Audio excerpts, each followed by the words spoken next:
All right, so if we look at a problem like this, the square root of negative 25 times the square root of negative 4, okay?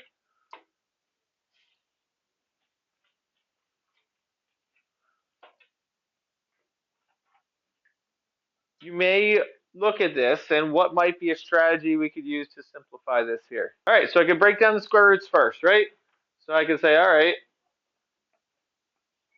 well, square root of 25 or negative 25, I can rewrite that as the square root of 25 times the square root of negative 1, right? And how can I break down the square root of negative 4? Square root of 4 times the square root of negative 1. And we know that square root of 25 is 5. What did we say the square root of negative 1 is equal to? I times square root of 4 is 2. Square root of negative 1 is I also. And so we're multiplying 5i times 2i. So 5 times 2 is 10. I times I is I squared. And remember, what did we say I squared was equal to? Negative 1.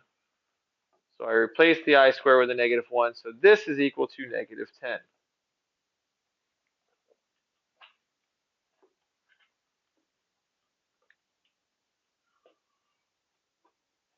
Now remember that one of our properties of radicals is that we can, if we have two radicals that are being multiplied together, we can multiply them together and get one radical, right?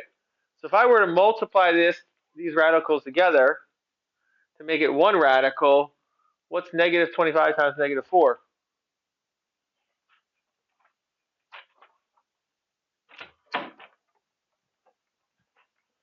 Not a hard question. Negative 25 times negative 4 is what? Well, negative times a negative is positive 100. And square root of 100 is just 10, right?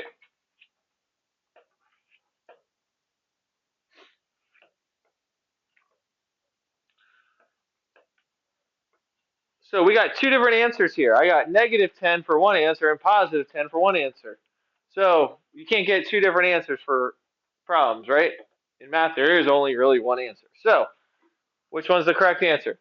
So if we go back to our product rule for square roots, when we learned that originally, it said that A and B must be non-negative real numbers. Okay? So you should write this down. The product rule for square roots,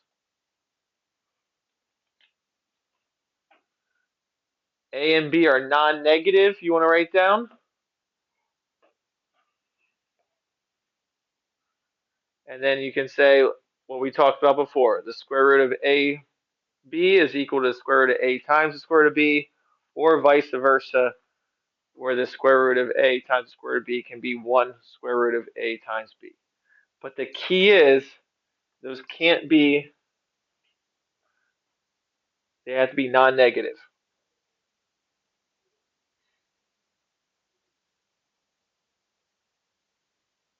And so we'll talk about which way then is going to be correct in a moment. So with that being said, which one is the correct answer then? The left or the right? The left is the correct, because again, looking here, it says these numbers can't have to be non-negative. So radicands must be non-negative. So this is the way we do it. So if we do have negatives underneath the radical, we need to simplify those radicals first, get those i's out of the way, and then we can multiply as long as the radicands are positive, or could be 0 also. That's why we say non-negative. Non-negative means could be positive or could be 0. Remember, 0 is not positive or negative. All right, so let's look at some other examples then based off of this. So number 42, we have negative square root of 12, and then in parentheses, negative square root of negative 4 minus the square root of 2.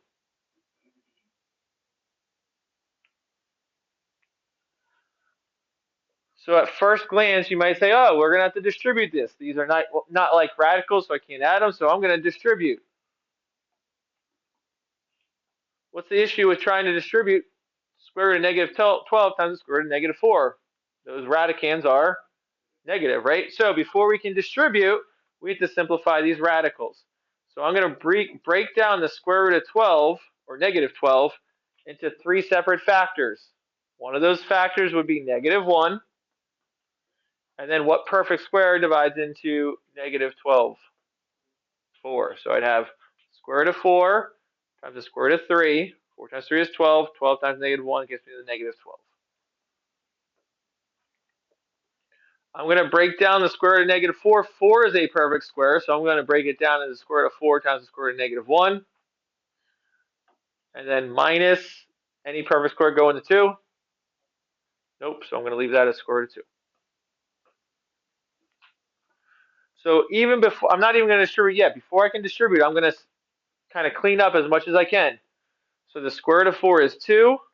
Square root of negative 1 we know is I. And I have root 3. So 2I root 3 is what's going to be in front now. Inside the parentheses, square root of 4 is 2. Square root of negative 1 is I. So I have 2I. And then I have minus square root of 2. So I clean that up. Now I have all non-negative radicands. Okay, 3 and 2 are my radicands. They're all non-negative. So now I can distribute. So I have 2I root 3 times 2I. So 2 times 2 is 4. I times I is I squared. And then we have the root 3 still.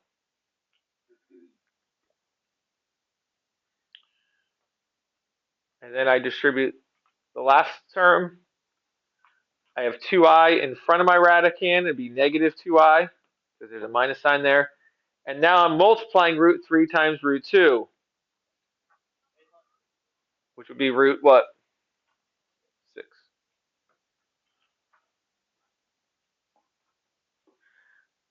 I'm almost done. Not quite. It's not going to be a pretty answer here because these are not the same radicals. I can't simplify those anymore, so I can't actually add them together. But I can replace the I squared with a negative 1.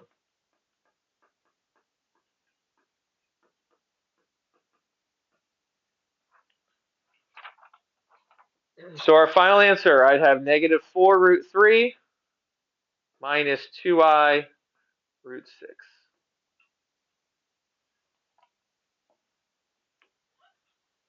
Again, the key to that problem, though, is making sure you simplify the radicals before you are multiplying, because you can't multiply negative radicands together underneath the radicals.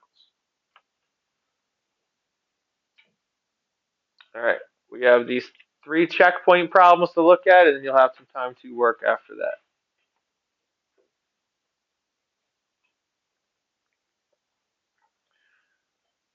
So for letter A, we have negative square root of negative 27 plus the square root of negative 48. So again, remember, when we did adding radicals before, we can only add like radicals. Currently, they're not like radicals. I have root 27, root 48. Also, currently, they're negative. So we have to do some simplifying before we can actually add these together. So square root of negative 27. Since it's a negative, I know I'm going to have 3 radicands, or 3 radicals in here. One of those radicals is going to be negative 1, because I got it to equal negative 27. What perfect square divides into 27 then? 9. So I have this as 9 times 3 gets me to 27. 27 times negative 1 gets me to negative 27. Plus, what is our largest perfect square that divides into 48?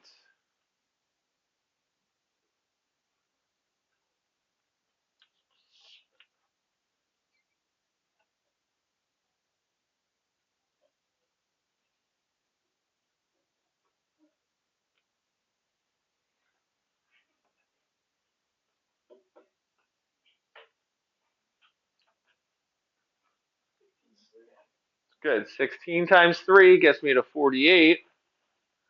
And again, to be negative 48, we need another third radical of negative 1. All right, we simplify this. So square root of 9 is 3. Square root of negative 1 is I. And we still have the root 3, because I can't simplify root 3 any further. Plus, go to my second term then. Square root of 16 is 4. Square root of negative 1 is I. And then we have the root 3. So we have 3I root 3 plus 4I root 3. We notice we now have radicals, the like radicals. Those like radicals are root 3. So we're just adding the like terms. 3 plus 4 is 7I.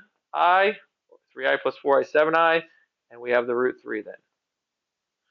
7I root 3 is what we have. Remember, you can only add like radicals.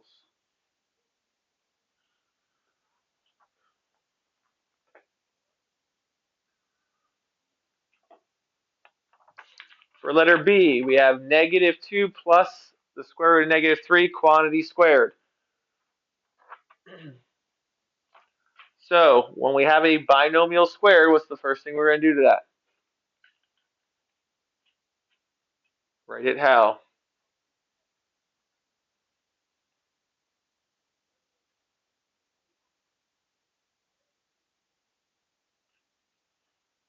Where squaring means to multiply by itself, so we're going to write it times itself.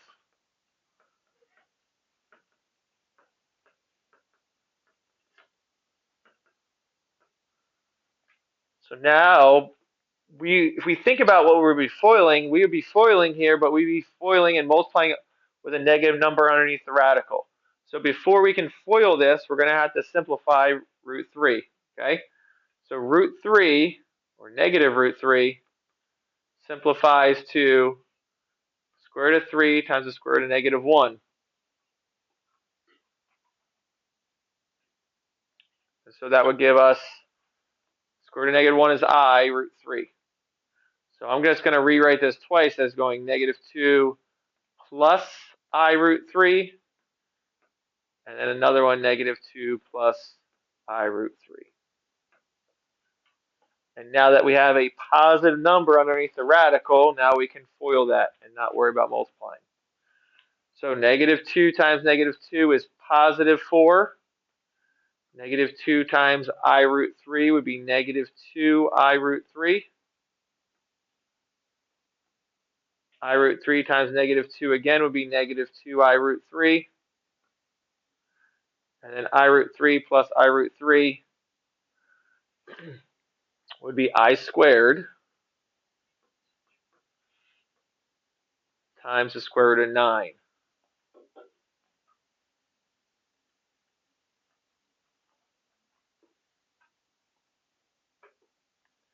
All right, we have some cleaning up to do now. So 4 was negative 2I root 3 minus 2 more I root 3s.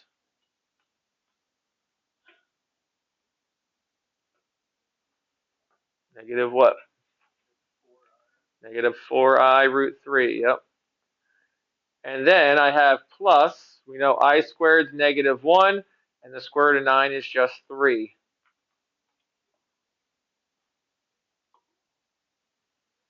And so I would multiply the negative 1 and the 3 together before I add anything. So that would be minus 3 now at the end. So 4 minus 3 is 1. And then I have minus 4I root 3 at the end.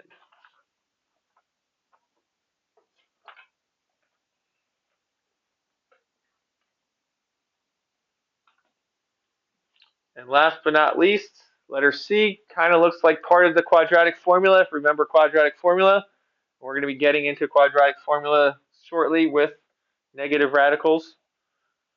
So this is kind of setting us up for that. So we have negative 14 plus the square root of negative 12 all over 2. Remember, when you have a fraction written top bottom like this, there's really an imaginary set of parentheses. So you have to divide both those terms by 2. Before I do anything, I would simplify that square root of 12. We know that the square root of 12 can be broken down as 3 radicals here. What perfect square divides into 12? 4. 4 times 3 is 12. 12 times negative 1 gets us to negative 12 there.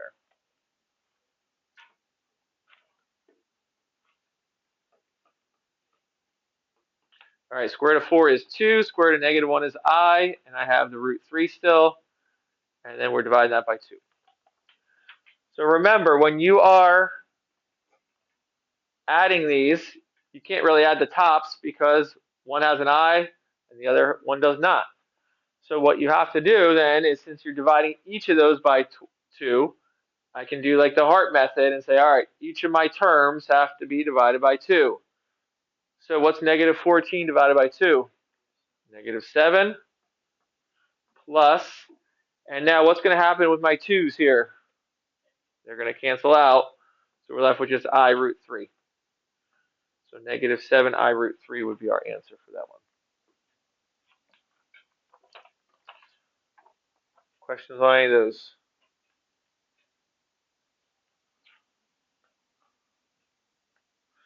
All right, so you're working on page 146, 29 to 43 odds.